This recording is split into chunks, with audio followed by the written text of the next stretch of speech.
আমার পেছনে যেই নারীটিকে দেখতে পাচ্ছেন তার নাম সলেমা খাতুন। জীবনযুদ্ধে হার না মানা এক সৈনিক তিনি।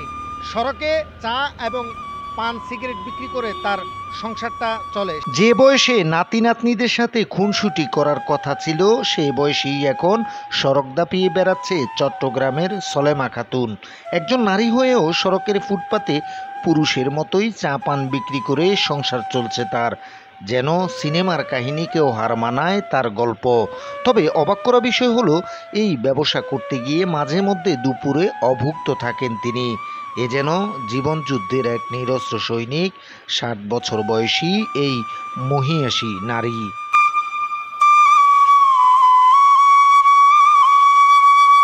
উনি সাহাবীর কি করে চাইতেন, যদি কেউ যদি এরকম আওরদার যদি থাকতো তাহলে উনি তো আর এইখানে চা বিক্রি করতো না। ওনার সম্পর্কে বলতে ওনার হাজব্যান্ড মারা গেছে আরও 2-1 বছর আগে।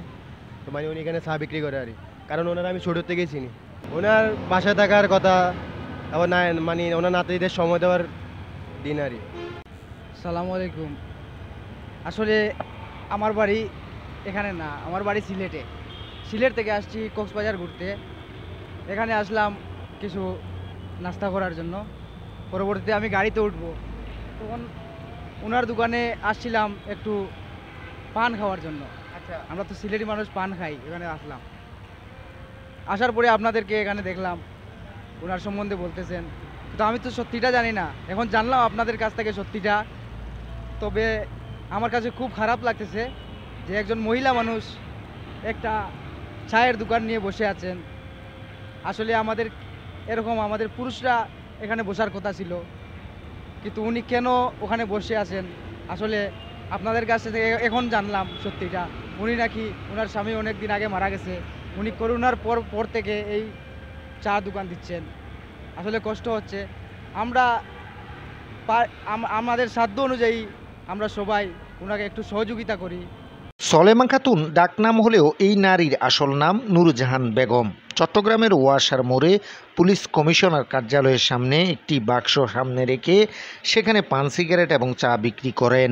এই সামান্য উপার্জনেই চলে তার সংসার। পরিবারে উপার্জন করার মতো পুরুষ সদস্য না থাকায় এভাবেই জীবনের সাথে যুদ্ধ করে সংসারের খরচ জোগাতে হয় তাকে। অন্যদিকে এই উপার্জন দিয়েই 4 মেয়ের মধ্যে 3 মেয়েকে বিয়ে দিয়েছেন তিনি। ইচ্ছে করলেই ভিক্ষা করতে পারতেন, তবে ভিক্ষা না করে সমাজে মাথা উঁচু করে বাঁচতে ইচ্ছুক এই নারী। একটা সময় ভালোই চলছিল তার জীবন সংসার। স্বামী কৃষিকাজ করে সংসার চালাতো, তবে বিপত্তি বাধে স্বামী অসুস্থ হবার পর। সংসারের খরচ জোগাতে তাই সলেমান নিজেই নেমে পড়েন সড়কে। পরবর্তীতে স্বামী মারা গেলে এখন 1 মেয়ে ও 1 ছেলেকে নিয়ে নগরের লালখান বাজারে বাসা ভাড়া করে থাকেন তিনি। সাহাবীর কি করতে আসে এখানে, সাহাবীর কি করতে আসে এখানে? ধরেন স্বামী মারা গেছে, মারা যাইবার আগ ধরিও স্বামীর অসুখের পরে নিয়ে জিরা লইয়া আছে। জিরা আনি নিয়ে ঘর একখান বাঁ লই দিছে। এই বাঁটায় স্বামী লই কোনো রকম আনি নি খাই। ইয়ার পরে স্বামী স্টার্ট করি, স্বামী মারা গেছে 3 বছর। ইয়ার পর আমার স্বামী চলে গেছে, আমার ছেলে একটা আছে, মেয়ে একটা আছে। এটার লই সাহাবীর কি করি কোনো রকমে জন্ম আছে। মানে আপনি সংসারের উপর হ্যাঁ, এখন আমি খাইলেও আছি, নখাইলেও আছি, এই সংসার নিয়ে লই আমি আছি। আবার এই সংসারে আবার কেউ নাই, আমি মাও নাই, বাপও নাই, ঘরের স্বামীও নাই, না দরিয়া বাঙার মতন আমি আছি। এই 6টা বেজে আই, রাতে 9টা কি 10টা চলেছে, যাইতে মিলতে 9টা 9:30 বাজে। কত কাপ কি করে এটা মনে থাকে না। ধরেন এই কেটলি আছে না, এই কেটলি কোনো সময় 2 কেটলি যার, কোনো সময় 3 কেটলি যার, কোনো সময় 3 কেটলি যার। এটার কোনো বেলে বেশন নেই। আসে বইয়েছে তো হেতেন না যে হ্যাঁ, তারাই তো সহজা করে তারা বইয়ে দিছে। কেউ তুলতে চাইলেও, মেলা মানুষ চাইছে তুলতো, তারা তুলতেও দেয় না, তারা সহজে করে তারা বইয়ে দিছে। মা জানেন কেউ নাই, কেউ কী করে খাইব, কী করে কিনবো, থাক নিয়ে বই আনেনি, কোনো রকমে খাক, সেই কথা তারা বইয়ে দিছে।